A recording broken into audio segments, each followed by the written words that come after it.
Hi, welcome to my channel. My name is Christina and I have Mobius syndrome. And today I want to share a story of the time that I told one of my friends that I had Mobius syndrome. So this was maybe like, I want to say less around 6 to 8 months ago. And I was just hanging out with this friend. We'll call her, let's call her Candy. Yeah, let's go with Candy. So Candy and I were hanging out and we are talking, and then we somehow got to the topic of scars. And I said to her, "Oh yeah, like I had these scars and I've used like different products or something along those lines." And she has a little bit of scars due to acne. So she also had been using several products to try and minimize those. And so we started to just talk about what we use for our scars. And so I mentioned my surgeries.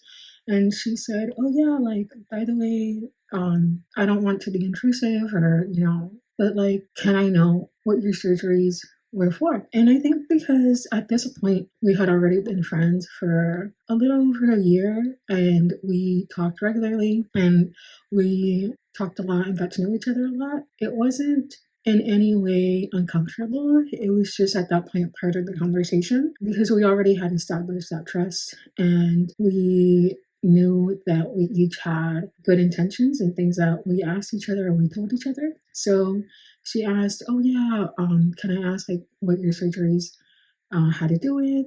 And then so I told her like due to Mobius syndrome. So we were talking about Mobius syndrome and she was genuinely interested, curious as to what it was. So I explained to her what it was and the different ways that it affects me.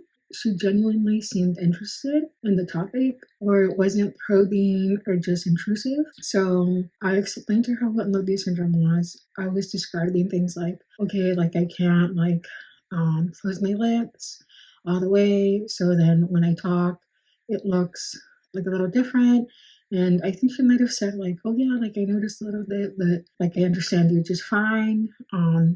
And then I told her like, "Oh, I can't do things like move my eyes side to side or like raise my eyebrows."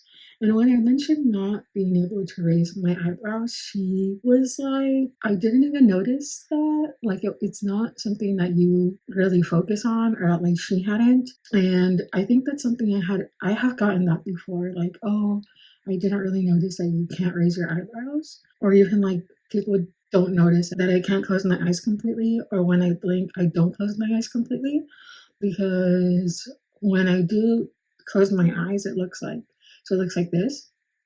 And then when I blink, it looks like this.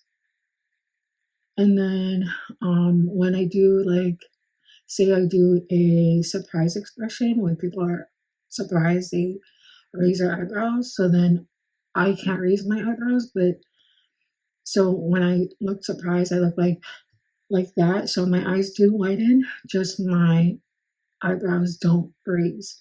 So I was explaining to her all of this, and she told me like, okay, like I didn't really notice this, and like I understand like perfectly fine the feelings that you're trying to convey. So yeah, I think like just the genuine interest she had in it made it really easy to talk about, and just that we had already established a friendship and trust in that friendship. And so it wasn't that difficult to talk about it or to address it. So I suppose she did ask these questions in a very empathetic, sympathetic way, where she was genuinely concerned. That she did let me know, like, "I'm curious, but I don't want to offend you, or I don't want to make you feel bad." And I think when you are talking to someone about this, you do want to be really careful in how you ask it. It does take you aback when people ask you just randomly, like, "Hey, what happened to you?" And it's like, like, what do like, how do you answer that? I don't know.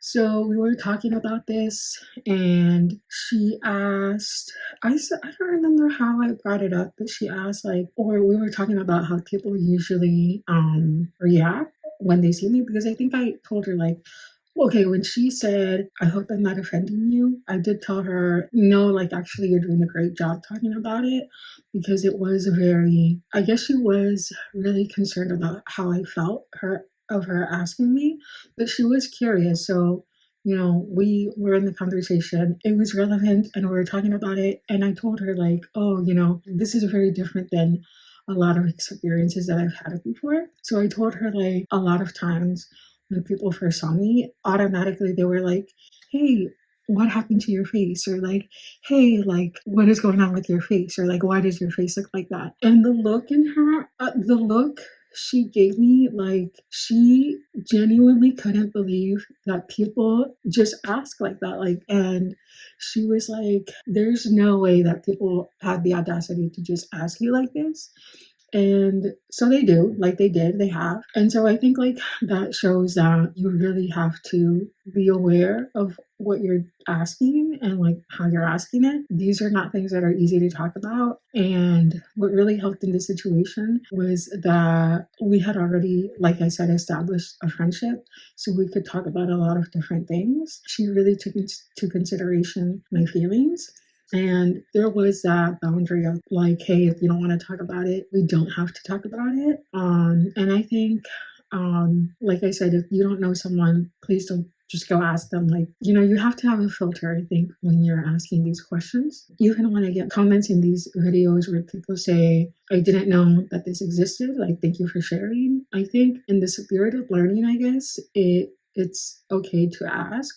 Just try to ask, keeping in mind really the other person's feelings. And again, this doesn't apply to everyone. First of all, like, for me, I would say try to not ask. But since I would like to make awareness of this, I would say you can ask. Just try to be mindful of how you're asking, and remember that people do have feelings, and there is always a nice way to ask questions. So going back to when I was telling my friend Candy about Modi syndrome and the different aspects of it, I think like I said, like it was just like a normal conversation at this point, and that was one of the better experiences that I've had with people in general. Asking and explaining like what Modi syndrome is. But again, like I said, there was that established friendship, and I think especially for me, trusting someone first makes it easier to talk about difficult things. So yeah, that was the story of when I explained to one of my friends what Modi syndrome is. And overall, I think it was a good experience for both of us. We're still friends to this day. We do still talk, and she has asked a little bit more questions on it, but it's not something that's like front and center. It's just organically in and out of the conversations. And I think that's a really good way to spread awareness on what this is and also learn about things like this. So yeah, thank you so much for watching. I hope that you learned something about Mobius syndrome today and hopefully how to address asking difficult questions. I hope I could help a little bit with that. And if you want to keep learning about Mobius syndrome, you can subscribe to this channel. I try to post videos as often as I can. And if you watched until now, thank you so much for watching. Bye.